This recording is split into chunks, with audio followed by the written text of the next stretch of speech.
Hey, this is Matt from InvestiQuant. Today is Monday, June 21st, 2021. Friday was options expiration day, and the markets ended up selling off, closing at the lows of the week on that options expiration day. So that's what we're going to look at this morning, is what has happened historically on the day after options expiration day, when options expiration day closed at the low of the week. So that's fairly simple to put together here and discover. It will just take a few clicks. So let me go ahead and show you how to do that. I've selected all four instruments. The setup we're going to be looking at is based upon entering the market long at the open of regular trading hours, which is 9:30 a.m. Eastern time. The exit set to the close of regular trading hours, which is 4:15 p.m. Eastern time. Now, currently, the overnight session is pushing higher, so I'm going to go ahead and add gap direction that we are gapping up this morning. Next, I'm going to go into the indicator section, put us in a similar market environment. We're below a 10-day simple moving average, but above a 200-day simple moving average.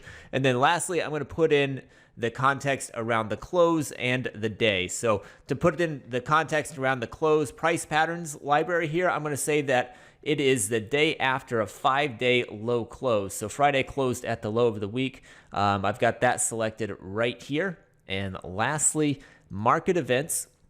I'm going to say today is the day after options expiration day. We've got that available here in the day after market events category.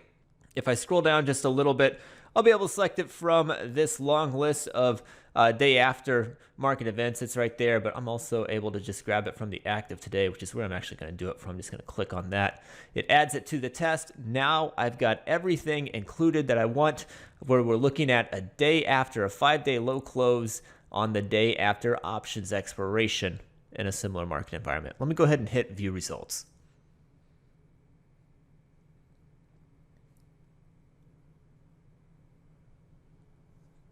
All right, and here we go. These are the results based upon entering the market long at the open of regular trading hours, 9:30 a.m. Eastern time, exiting at the close of regular trading hours, which is 4:15 p.m. Eastern time, when you gap up after a 5-day low close, the day after options expiration day, and then in a similar market environment. So historically, we just have 16 samples of this pattern taking place, and that's dating back to 2003. For the NASDAQ, we've got 19 samples available. The Dow has 10, and the Russell 16. So not a ton of samples for this pattern. Somewhat rare. If we look at the win rates on them, they're a little bit mixed. So you've got S&P coming in at 63%, the NASDAQ 53%, the Dow 60%, and the Russell, the weakest of the group, at 44%. So kind of all over the place there with the win rates. Two of those being a little bit stronger, one neutral and one a little bit weak. If we look at the average win and average loss, you will see that the average win is larger than the average loss in 3 of the 4 instruments. So the S&P has a larger average win compared to its average loss. That's also the case here with the NASDAQ. It has a larger average win.